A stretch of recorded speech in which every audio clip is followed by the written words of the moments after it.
আপনারা তো কোনো কিছু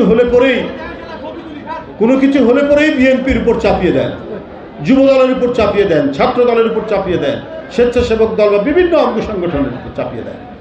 তো আমি বলতে চাই আপনাদেরকে, মুরাদনগরে, কুমিল্লার মুরাদনগর একটা উপজেলা আছে না, সেখানে একটি হিন্দু সম্প্রদায়ের মেয়ে তিনি নির্যাতিত হয়েছিলেন, শ্লীলতাহানি করা হয়েছিল, চাপিয়ে দেওয়া হলো কিছু গণমাধ্যম এবং চট করে ঘটনার সত্য তথ্য যাচাই না করে বলে দেওয়া হলো এটা বিএনপির যুবদল বা কেউ করেছে।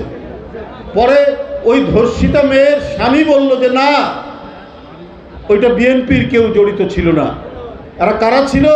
ওই মুরাদনগরের একজন মানুষ, সে হচ্ছে উপদেষ্টা, এই সরকারি উপদেষ্টা, তার যে স্থানীয় কর্মীরা আছে, লোকজন আছে, তারাই ঘটনা ঘটেছে, মেয়েটার স্বামী বলে দিল।